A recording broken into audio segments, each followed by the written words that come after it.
Okay, good morning to you all. We need to start one new chapter today, chapter 2, that is electrostatic potential and capacitance. And in this, we will be learning about these three things. These three topics I'll be covering up in this lecture. Okay, Prateek Nunia has raised hand. So let me first answer his question. So very quickly he has raised hand. You need to say something. So we will be covering up these three topics in this lecture. So let's start with that what is electric potential and how we can define electric potential at a given point. The electric potential at a given point in an electric field can be defined as the work done per unit charge in moving that charge from infinity to that given point against the electrostatic force. All right. So if I need to calculate the electric potential at some point, what I will be doing, I'm taking one charge and I'm taking that charge from the infinity to a given point, and then I'm dividing the work done, that the work I have done in bringing the charge from infinity to a given point with the charge that I have moved. All right. So it is the work done per unit charge. It means work done divided by the charge in moving that charge from infinity to a given point. All right. So if I need to find the electric potential at any given point, what I need to do, I need to take a charge from infinity to that point, and in doing so, I have done some work. I need to calculate that work done and then divide that work done by the charge that I have brought. All right. So if I have brought Q naught charge, so I'll be dividing the work by Q naught. All right. Again, I'm explaining it that whatever be the work you are doing in moving one charge from infinity to a given point, calculate that work done and divide it with the charge that you have moved. Okay. So then you will be getting the potential at the given point.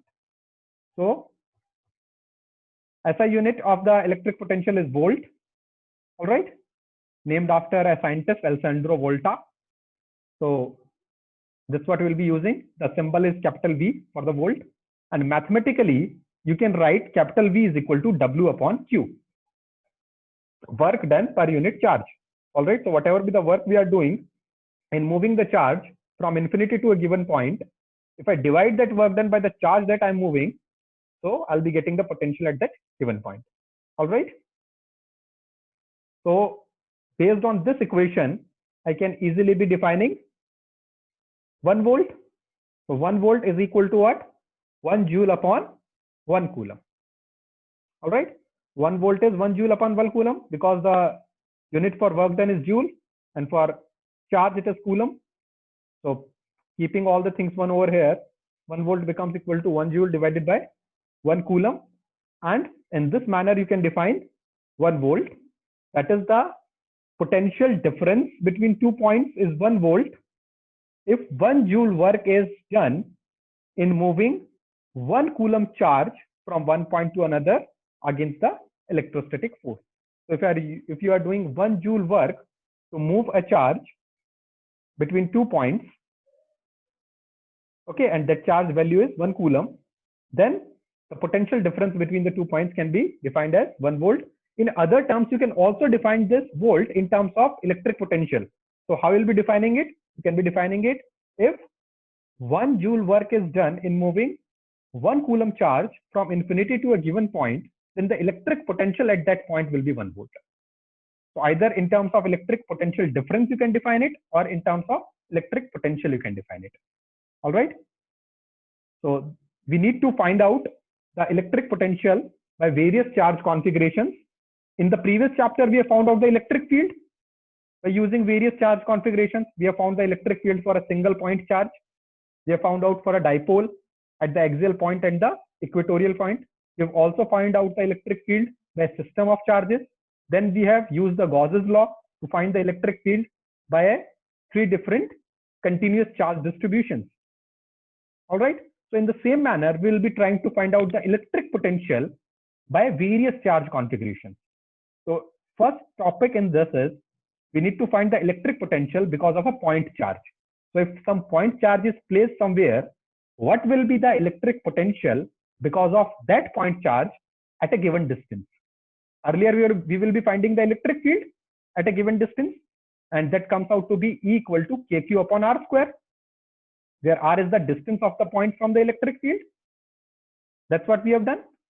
Now we need to find the electric potential at given point because of a point charge. So this is our first topic. All right, I hope that it is clear, the definition as well as the formula. Let's start with the electric potential at a given point because of a point charge. So electric potential due to a point charge. We need to find the electric potential at a given point because of a point charge. All right. I'll be taking up your questions later on. At the end of this discussion, I'll be taking up your questions. Please be with me. Now, let's take a point charge small q that is placed in space, and we need to find the electric potential due to this charge q at a point capital A, which is at a distance r from the given charge. So this is our scenario. Please draw this figure, and meanwhile, while you are drawing this figure, I'll be answering Anamika because she has asked something. So this is the point charge, small q, which is given to us, and our job is to find the electric potential at a point A, which is at a distance r from this q. All right. So this point A at which we need to find the electric potential because of this charge q is lying at a distance r from the given charge. All right. And all other things, I'll be explaining it to you during the course of the derivation, that what is this point P, what is this Q, what is Q naught, what is infinity. Everything I'll be explaining it to you. So let's begin with the derivation. We need to find the electric potential at point A. So according to the definition of the electric potential, what I'll be doing, I'll be taking a test charge Q naught from infinity to A. All right. And in doing so, I need to do some work. For taking charge Q naught from infinity to point A, I need to do some work. That work I'll be dividing by this Q naught, because this is the definition of the electric potential, work done per unit charge to bring the charge from infinity to a given point. So I'm taking charge Q naught from infinity to the point of interest A. Whatever be the work I am doing, if I'm dividing that work by Q naught, I'll be getting the electric potential at point A. Okay, let me repeat it again, that in moving a charge Q naught from infinity to point A, I need to do some work. And if I'm dividing that work by this charge Q naught, I will be getting the electric potential at point A. All right. So that's what I need to do. When a positive test charge Q naught is moved from infinity, it should be infinity. Please mark it infinity. Is moved from infinity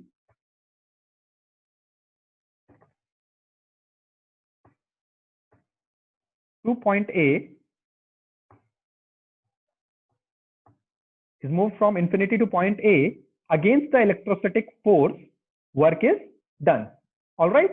So why against the electrostatic force? Because it's a positive charge.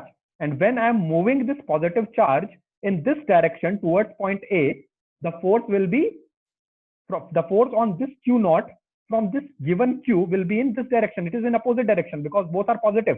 This Q wants that it should be repelled.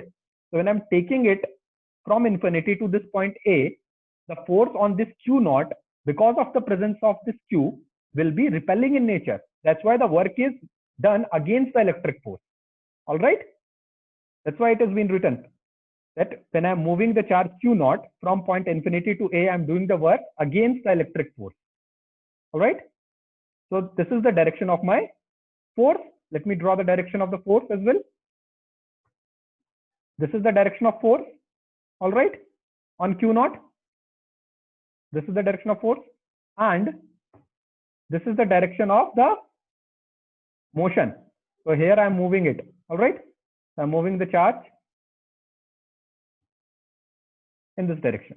This Q naught is moving in this direction, that is marked by red arrow, and the force on Q naught, because of the presence of this Q, it is in this direction, that is marked by blue color arrow. All right. That's why the work is done against the electrostatic force. Now, when I'm taking this charge Q naught from infinity to point A, some work needed to be done. And in order to find the electric potential at point A, I need to divide that work by Q naught. All right. That will be the electric potential at point A. The definition says work done per unit charge in bringing the charge from infinity to a given point. So I'm taking this charge Q naught from infinity to point A. I'm doing some work against the electrostatic force. And if I'm dividing that work by this Q naught, I'll be getting the electric potential at point A. All right. So let's do this. I hope that you have drawn this figure. Let's do this. The red color arrow is the direction of the movement of Q naught, and the blue color arrow is the direction of the movement of the potentials at point A. What I need to do is I need to calculate the work done in bringing the charge Q naught from infinity to point A, and then divide that work done by Q naught. All right. So let's do this. Small work done in moving the charge Q naught through a small distance dx between the points P and Q, it is given by dW is equal to F dot dx. Okay. So let me take a small work done. So when I'm taking this charge Q naught from infinity, I'm moving along this direction. All right. See the pointer, and I am reaching some point at point P. All right. And the distance between these 2 points P and Q, such that this point P, it is at a distance x from this Q charge. That is the source charge that is given to us. All right. So from this Q charge, the point P is at a distance x. So I have reached at point P somewhere from infinity. While moving towards A, I have reached at point P, and I'm moving the charge through a very small distance dx between P and Q. All right. So work done is what? Dot product of force and displacement. That's what work F dot dx. Work done is F dot dx. So the small work done in moving the charge Q naught from point P to point Q, that is through a small distance dx, it will be what? dW, that is equal to F dot dx. All right. So when we are moving the charge Q naught from infinity towards point A, we have reached a point P such that the point P is at a distance x from the source charge. And in doing so, I am moving the charge from point P to point Q such that they are having a very small distance in between, that is dx. Work done in moving the charge from P to Q is dW, that is equal to F dot dx. Work done is the dot product of force and the displacement. All right. Force is acting along the blue arrow and displacement is along the red arrow. What will be the angle between these two? It is 180 degree. They are opposite in direction. Force is in direction of the blue arrow and displacement is in direction of the red arrow. So F dot dx, when I am solving it out, A dot B is equal to AB cos theta. So it becomes F dx cos 180. All right. It becomes F dx cos 180. And cos 180 is minus 1. We know this. So in place of cos 180, I can be writing minus. So it becomes minus F dx. All right. And the force on a charge when we place the charge at a given electric field is given by Q naught into E. So let the electric field at point P is capital E, and that electric field is because of this charge Q. Because of this charge at point P, there must be some electric field, and that electric field is capital E. Let's say it's capital E. So what is the force on charge Q naught when it comes to P? It is Q naught into E. So this is, in place of F, I can write Q naught into E, where E is the electric field at point P. And this electric field is because of the charge Q. That was already present. So because of this source charge at point P, there must be some electric field. and the force experienced by this Q naught when it comes to point P is equal to Q naught multiplied by E. All right. So this is the expression for the small work done in moving the charge from P to Q through a small distance dx. The total work done in moving the charge Q naught from infinity to point A is integration of the small work done. All right. So the total work done in moving the charge from infinity to point A is the integration of the small work done, and it is from you are moving the charge from infinity to point A. This infinity is at a distance of infinity. This point Q naught is earlier at a distance infinity from Q, and now you are bringing it to a point A which lies at a distance R. It means you are moving it from infinity to R. So the limits of the integration, it comes out to be infinity to R. Why so? Because earlier Q naught was at a distance infinity from small q charge, and now it is at a distance R. When you are putting it at point A, it is at a distance R from the small q charge. So what you are doing, you are bringing the charge Q naught from infinity to a point A. That is, the limit is from infinity to point R, where R is the distance of point A from Q. All right. So in place of this dW, I can be writing this value. I have just obtained the value of dW as minus Q naught E dx. I'll be writing it like this. All right. Let me write it for you. It becomes like this.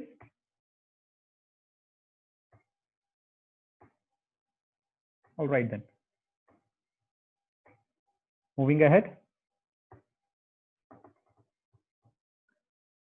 This was the value that we have obtained earlier. So W comes out to be integration of the small work done, limits from infinity to R. In place of W, I can write Q naught E dx. All right or not? Q naught is having a constant value. It's a test charge. We know the value of Q naught. That's why I have taken it out of the integration. And inside the integration, there becomes E dx. In place of this dW, I have written Q naught E dx, minus Q naught E dx in fact. Why so? Because dW was come out to be minus Q naught E dx. We have obtained it. And I have taken this Q naught out of the integration. Now, in place of this E, what I can write? The value of E is the electric field value at point P. So what is the value of E at point P? Can anyone write in the chat box? I'm opening the chat. Please write it in the chat box. So at point P, the electric field value, it comes out to be kq by x square. So in place of this E, I can write kq by x square. That's what I have done in the next equation. In place of this E, I have written kq by x square. All right. This k is a constant, and the source charge small q is also a constant. So I can take it out of the integration. So I can be writing it q naught kq integration 1 upon r x square dx from infinity to r. All right. So that's what I need to do. The integration of 1 upon x square dx, and the limits are from infinity to r. All right. Now the case is that what is the integration of 1 upon x square dx?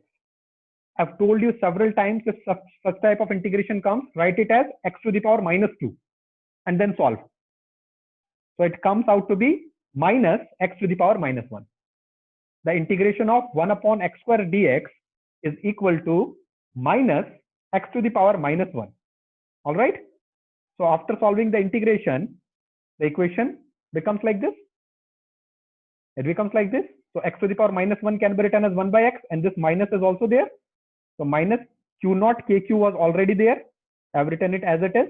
And the integration of 1 upon x square dx is minus 1 upon x. And the limits are from infinity to r. This minus comes out of the integration and cancels out this minus. It becomes minus minus becomes plus. So the equation looks like this. All right. Q naught kq, and then I have put the limits. So in place of x, first put the upper limit, that is r, one minus side from your side, and then again put the lower limit. So 1 upon r minus 1 upon infinity. This minus I have already taken out, and with this minus it becomes plus. 1 upon x remains inside the bracket, and when you put the limits, First the upper limit, then minus side from your side, and the lower limit, that is infinity. So in place of x, first put r and then plus, and then put infinity. 1 upon infinity is 0. We all know this, that 1 upon infinity is 0. So I can write it like this.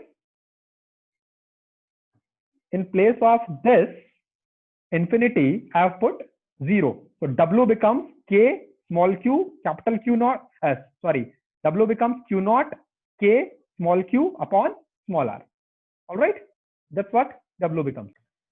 So this was the value of W that we have obtained, K Q naught by R, from our previous slide. And now, in order to obtain the electric potential at point A, what I need to do, I need to divide this work done by the charge that I have brought from infinity. So I have brought Q naught. So let me divide this W by Q naught. I'll be getting electric potential at point A, that is VA, due to charge Q at point A is equal to, VA is equal to W upon Q naught. So whatever be the work I have done in moving the charge Q naught from bringing it to point A from infinity, that work done, if I divide it by the charge, I'll be getting the electric potential at point A. So this W by Q naught, it becomes KQ upon this Q naught. I'm just switching this Q naught, I'm just taking it to the denominator in this W, and this Q naught gets cancelled out with this Q naught. You are left with VA is equal to KQ by R. So this is the expression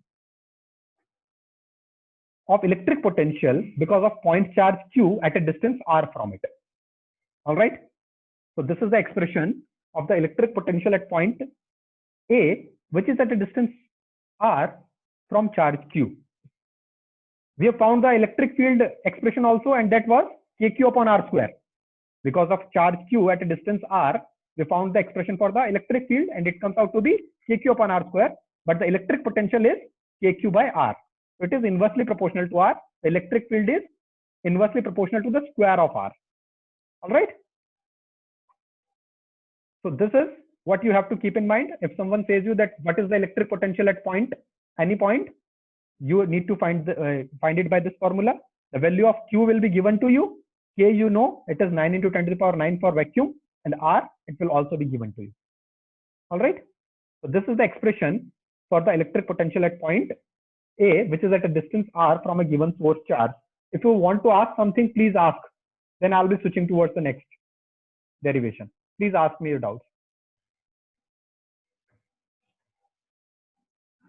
Next topic that we need to cover is electric potential difference. Okay. And the definition for this electric potential difference, it is very similar to electric potential. Just in this case, we are moving the charge between 2 points. Earlier, we are moving the charge from infinity to a given point, but in this case, we are moving the charge between 2 given points. All right. So the electric potential difference in an electric field at a point is defined as the amount of work done per unit charge in moving that charge from one point to another point against the electrostatic forces. All right. And you should be writing it like this: the electric potential difference in an electric field between the 2 points, not at a point, between the 2 points.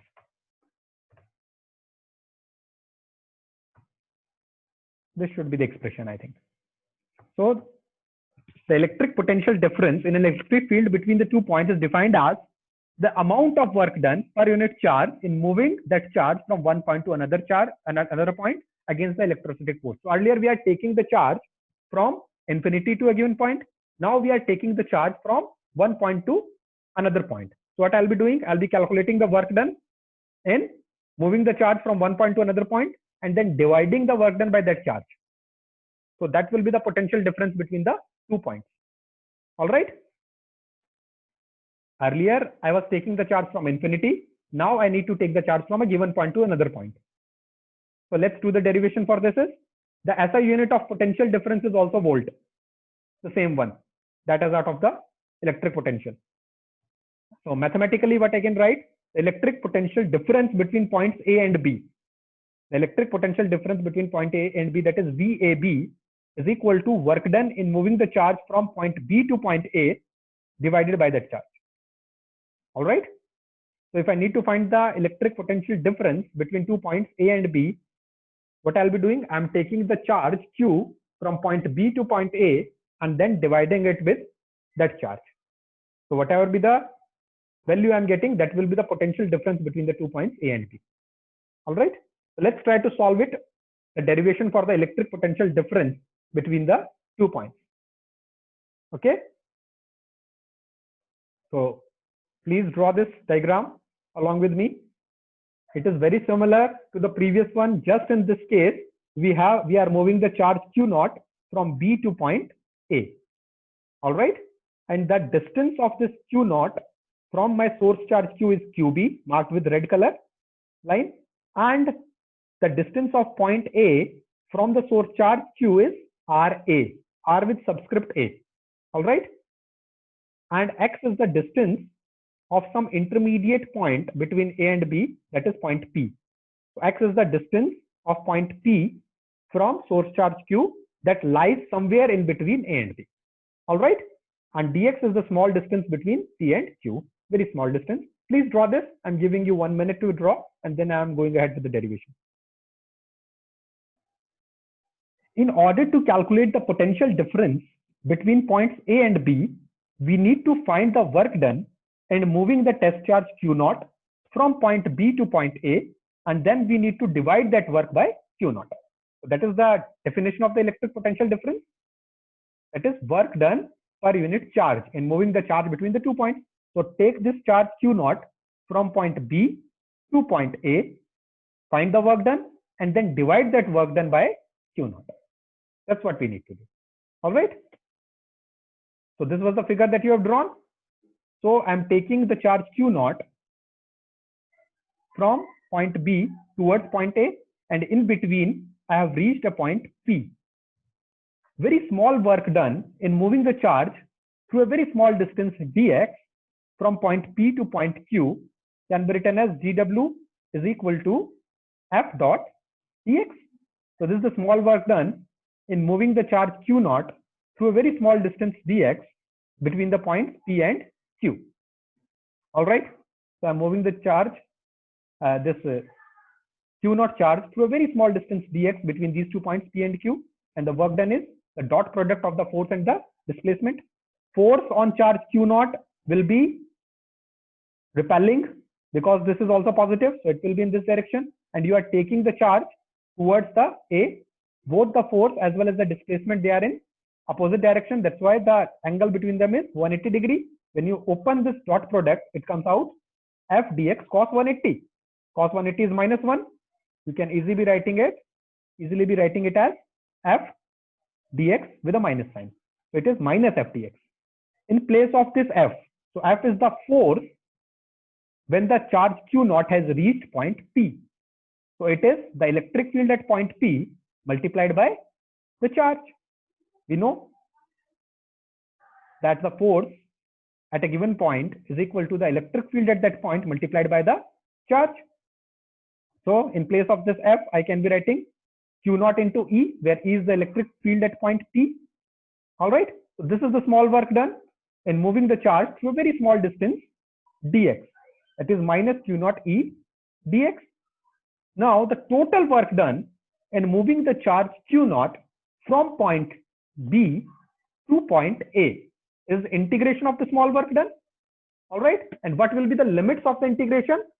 Earlier, from this source charge, the test charge Q naught was at a distance RB, and now you are placing it at point A, which is at a distance RA from this source charge Q. So the limits will be from RB to RA. That's what we are doing.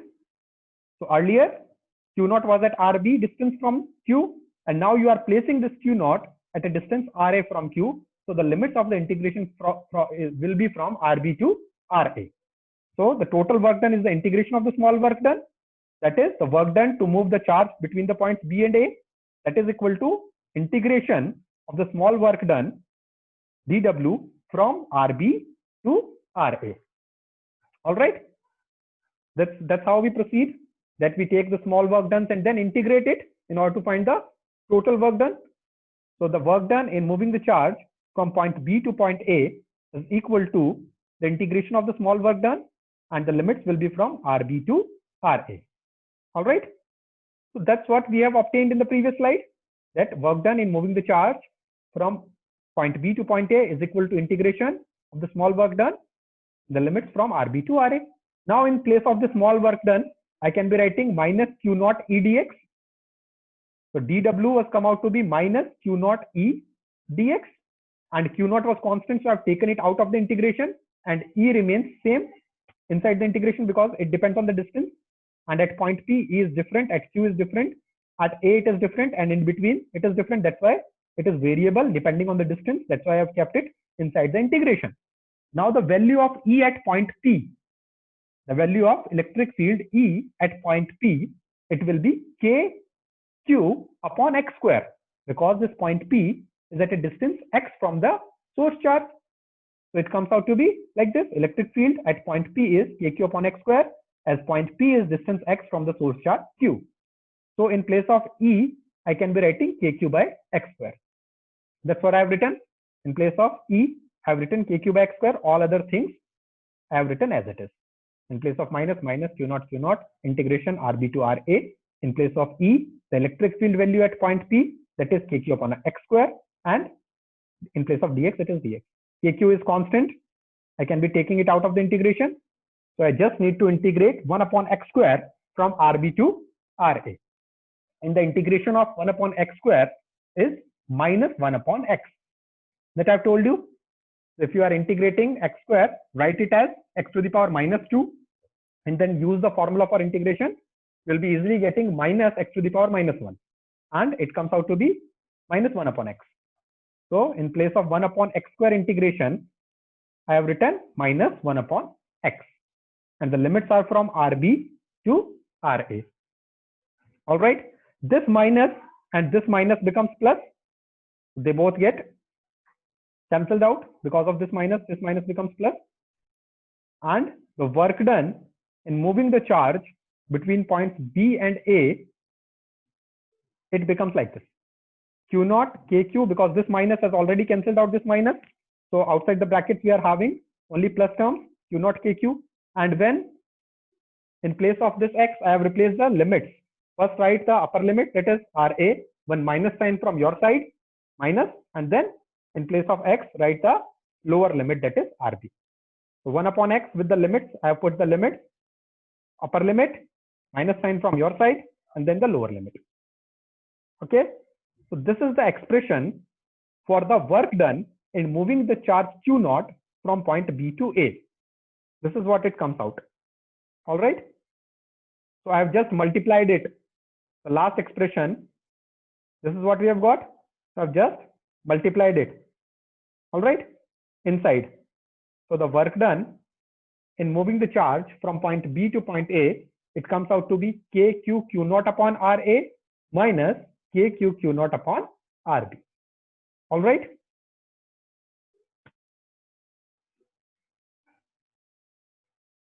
All right or not?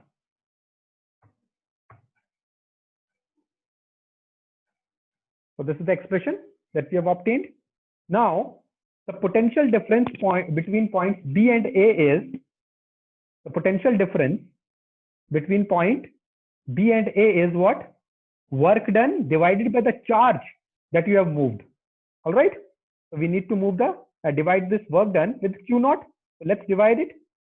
The potential difference between points B and A is equal to work done in moving the charge between points B and A divided by Q naught. All right. Please write it AB. It should be A to B. The potential difference between point A and B is equal to work done in moving the charge from point B to point A divided by the charge that we have moved. So let's divide it by Q naught. All right. So you can write it like this. I have in place of WBA, I have written this expression KQ Q naught upon RA minus KQ Q naught upon RB, and this Q naught remains same. All right. So in place of this WBA, the work done in moving the charge from point B to A, I have written this complete expression. and this Q naught was same. That's why the potential difference between the points A and B, it is 1 upon Q naught. It is there in the formula 1 upon Q naught, and in place of WB I have written this expression. You can just cancel this Q naught because it will be common. So this Q naught will be cancelled out, and VBA it becomes KQ upon RA minus KQ upon RB. All right. The potential difference between point A and B is equal to KQ upon RA minus KQ upon RB. And just tell me, what is this KQ upon RA? It is the electric potential at point A, and KQ upon RB is the electric potential at point B. So I can be replacing it like this. VA is KQ upon RA, the electric potential at point A, and electric potential at point B is KQ upon RB. That's what we have found. KQ upon R is the electric potential at a given point. So at point B is at a distance RB, point A is at a distance RA.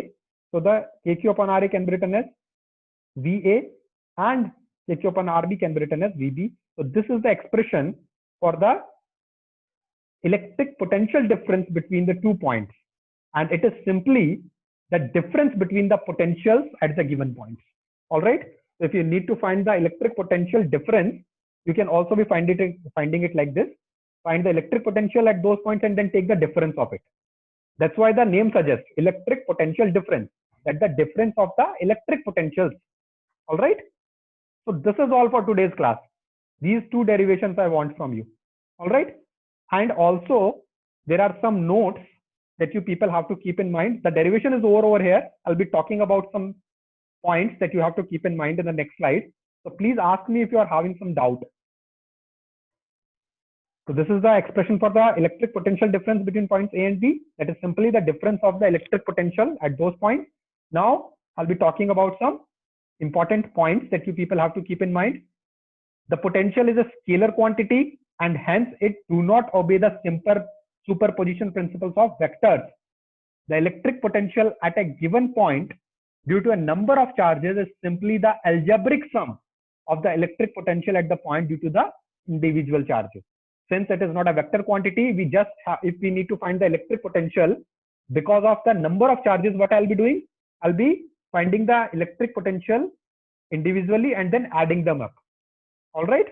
Just I'm adding 2 plus 3 equal to 5, algebraic sum, not the vector sum. That's why we need to keep the sign in account. If there is minus charge, then the electric potential will be minus KQ upon R. All right. The electric potential at infinity is taken as 0. That is, electric potential at infinity comes out to be 0. V infinity equal to 0. Why so? Can someone tell me why so? That why the electric potential at infinity is 0? Please tell me. Okay, let me tell you about this, that why the electric, okay, Pooja has raised hand, so let me take the answer from Pooja also. Yes, Pooja, tell me.